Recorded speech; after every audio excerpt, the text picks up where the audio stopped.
नमस्ते कालिके देवी नमस्ते भक्तवत्सले मूर्खता हर मे देवी प्रतिभा प्रतिदायिके गद्यपद्यमयी वाणी तर्क व्याकरणादिकिं अनाधितगतां विद्यां देहि मे दक्षिण कालिके।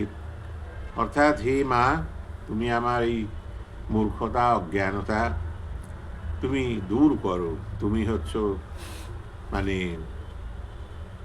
সমস্ত কিছুর ওপরে, তুমি ভক্তবৎসলা, অর্থাৎ ভক্তের প্রার্থনা তুমি শোনো। এই যে কথাটা রয়েছে এর মধ্যে আমরা বিচার করে দেখব যে কি বলা হচ্ছে।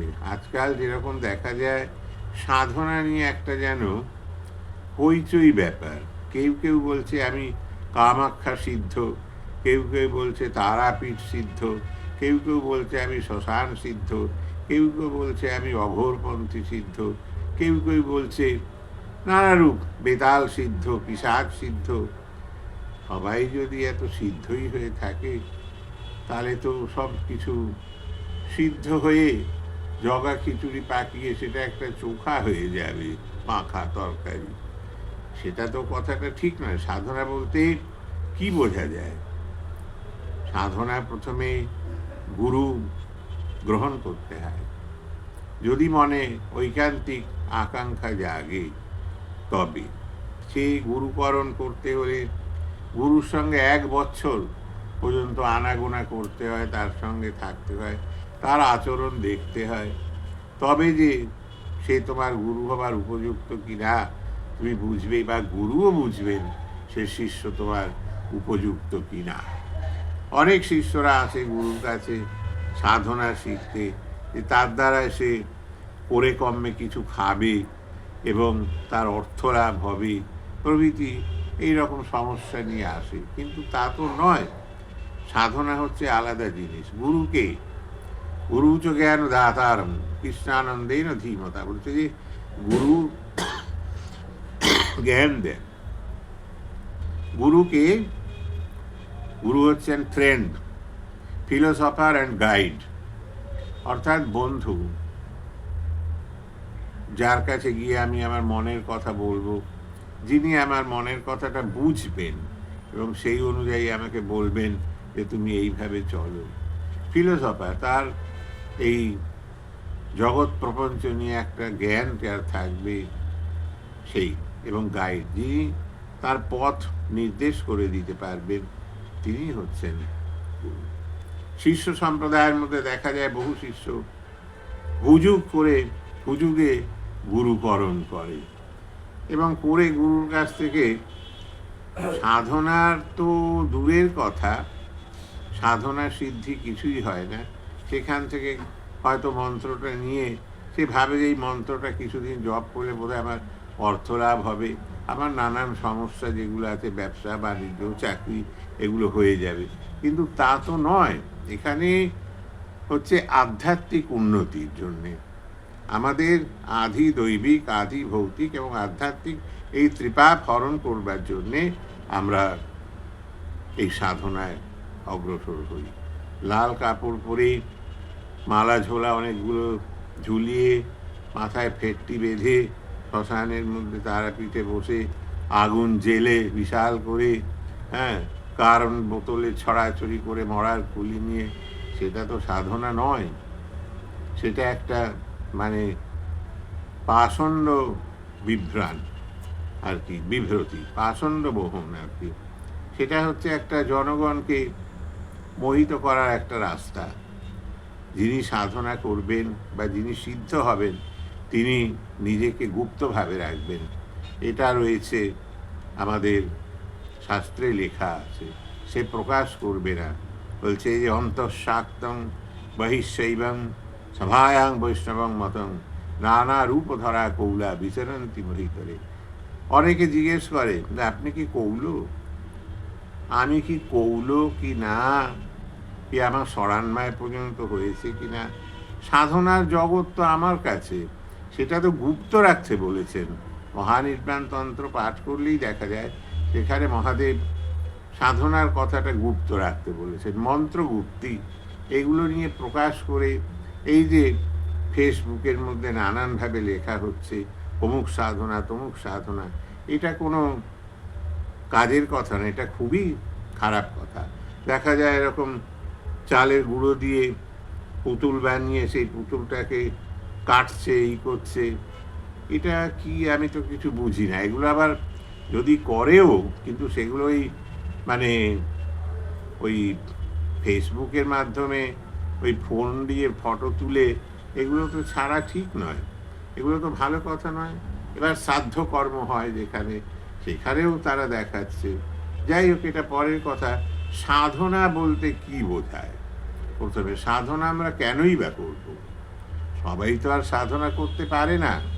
সেটা তার জন্ম ছকে যদি শনি বৃহস্পতি চন্দ্র প্রভৃতি যোগ থাকে, তাহলে সেই ব্যক্তি সাধনা করবে এবং ভগবতীর কৃপা লাভ করবে, বা নারায়ণ যাই করুক না কেন তার। কিন্তু এখানে সবাই সাধক, সবাই।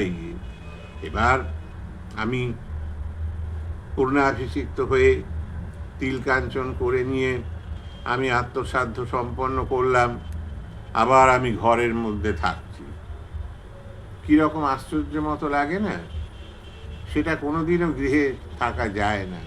গৃহের বাইরে তুমি একটা আলাদা নিজের জন্য একটা স্থান তৈরি করে সেখানে মায়ের সাধনা করো, পুজো করো, গৃহাবধূত, অবধূত হও। কিন্তু তুমি ওই জামা প্যান্ট পরছো, প্যান্ট পরে নানান রকমের তুমি ঘুরছো, হ্যাঁ, কি বলে, ওইসব তো করলে তো সেটা ঠিক নয়। হ্যাঁ, নিজের বেশ বাস আচরণ সব কিছু ঠিক করতে হবে।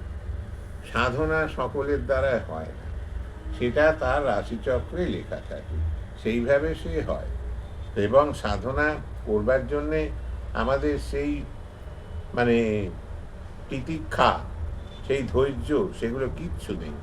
মনে হয় যেন তন্ত্রের স্কুল খুলেছে অনেকে, সেইখান থেকে কোর্স কত, আরে এর আবার কোর্স কি? আমি তো কিছুই বুঝি না, আমরা সেগুলো জানি না। আমাদের গুরুদেব আমাদেরকে কানে মন্ত্র দিয়ে আমাদেরকে সাধনায় উদ্বুদ্ধ করেছেন, আমরা সেইভাবে সিদ্ধি লাভ যাই হোক করে থাকি জগদম্বার কৃপা। সেইগুলো না করে কোর্স, তন্ত্রের আবার কোর্স আবার কি? খালি বারণ, উচ্চাটন, বশীকরণ, এটা ওটা নানান রকমের, এই করে দেবো তাই করে দেবো, এটা কোনো ক্লাস নয়। এটা করতে গেলে আমাদেরকে শুদ্ধ সাত্ত্বিকভাবে বিচার করতে, সাধন ভক্তি হইতে হয় রতির উদয়। বৈধি ভক্তিতে আমাকে সেই প্রাতঃকৃত্যগুলো করে উঠে দেবতার আরাধনা, পুষ্পচয়ন আদি করে চিন্তা করে সেগুলো করতে হয়, এবং করে তারপর কুলবৃক্ষ এগুলোকে দর্শন করতে হয়। এইভাবে তারপরে মন্ত্র জপ প্রভৃতি করতে হয়। তার আগে চোর গণেশে জপ করতে হয় প্রভৃতি যা আছে সেগুলো নিয়ম, সেই অনুযায়ী জপ করলে নিশ্চয়ই তার ফল সে পাবে। ফল কি পাবে? টাকা পয়সা এসব কিছু নয়, সে তার আধ্যাত্মিক উন্নতি হবে, সে মায়ের কৃপা লাভ করবে। মায়ের কৃপা লাভ করে অটোমেটিক সে যা চায় তাই হবে। ধনের স্প্রিয়া, সমস্ত স্প্রিয়া ছেড়ে দিয়ে সে মায়ের আরাধনা করবে।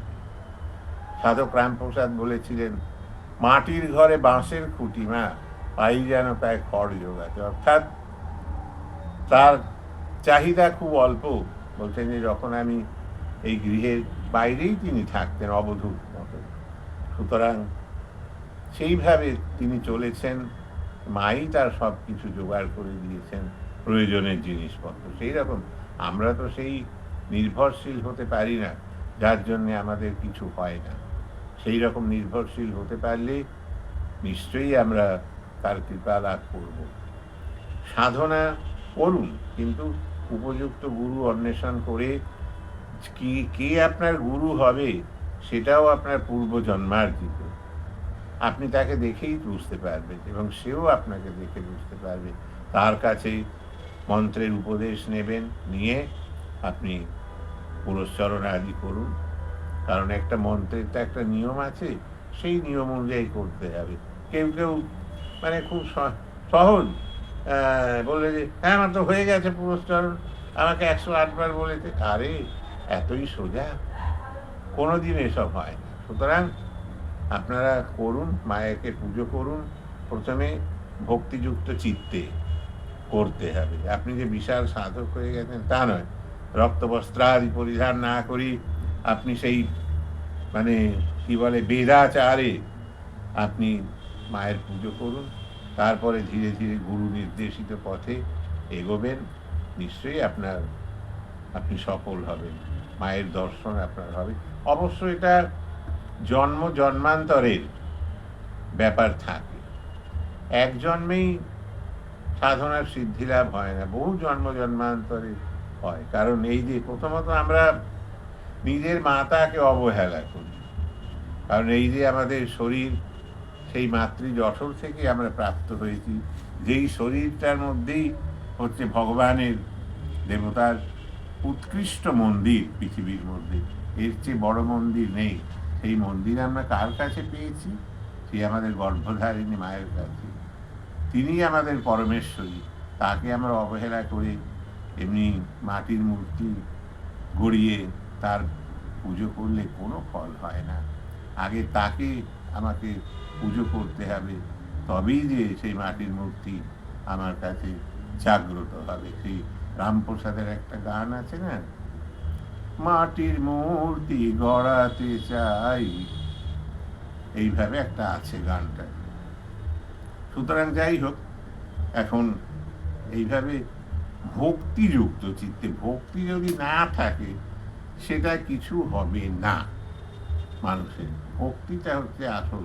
ভক্তির দ্বারায় তিনি জাগ্রত হন। সেই মাটির প্রতিমাও জাগ্রত হয়, কথা বলে। সুতরাং এই বলে আমি আজকে মোটামুটি একটা হিন্টস দিলাম। আপনারা যদি ফলো করেন বা যদি জানতে চান সাধনা কিভাবে করব, আমি তাদেরকে বলবো আপনাদের কোনো আপনার দক্ষিণা দিতে হবে না, কিচ্ছু দিতে হবে না। খালি ভালো পথে আপনারা এগিয়ে যান, এইটাই আমি চাই। নমস্কার।